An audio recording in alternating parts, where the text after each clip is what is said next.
Well, this is an idea I should have thought of weeks ago, but these are my immediate thoughts on Dana White's Contender Series, Season 9, Week 5.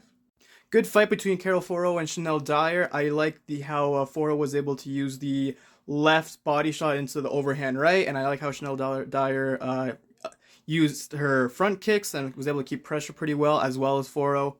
And I'm pretty happy to see both women actually earn a contract because I do think both of them have something to show in the women's strawweight division.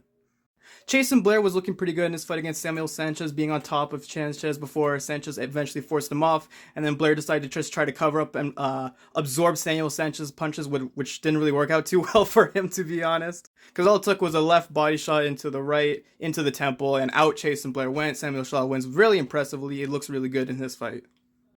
Sanchez definitely has one of the more exciting resumes of anyone in the contender, so it will be interesting to see how he goes on from here. Why was this fight even on here? What was this, bro? This fight didn't even deserve to be like on an LFA prelim in like on free on YouTube, let alone internationally broadcasted television. Franco's record is incredibly padded. You know, Freddie Vidal's only had 3 fights up to this point. But yeah, this fight was horrible. Absolute clinch fest, which somehow left both guys gassed. If this was a 5-round fight, we would have seen like Kimbo Slice Data 5000 levels of gassed. Vidal won by essentially being the heavier fighter because he had to make weight on a short-term notice. And so instead of getting a contract, he'll get another shot on an episode later down the line, which I don't think he's going to look very well, and I don't think he's going to end up getting a contract. But I guess in the interest of fairness, it's a good outcome for Vidal. I was really pulling for Cam Teague, man. I thought like if he was able to apply the pressure, and you know Larry Yan is someone who looks bad like on his back foot. If Cam Teague could have applied the pressure and ate a couple shots, I thought he actually would have been able to do pretty well if this got past the first round. But nope, all it took was a single right hand right to Teague's face. He ate it, got himself knocked down, and then backed up against the fence, which where Larry Yan was able to finish with a left hook that sent him out stiff as a board. Good performance from Larry Yan Douglas here.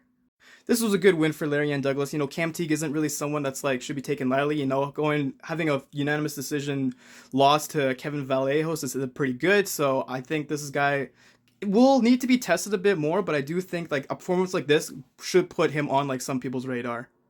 You know, I thought Grasko was going to come in here and absolutely demolish him because he has that one-punch power, but as soon as I saw the physical size difference between the two guys and the fact that Asplin connected so quickly, I just kind of knew he was cooked from there, man, and all it took was 16 seconds for Stephen Asplin to get on top, start landing the ground and pound TKO win, and earn himself a contract. I do think Asplin has the potential to go pretty far. I think there's a lot of guys in the heavyweight division that are going to be susceptible to especially the size advantage that he has being 261 and 6'5".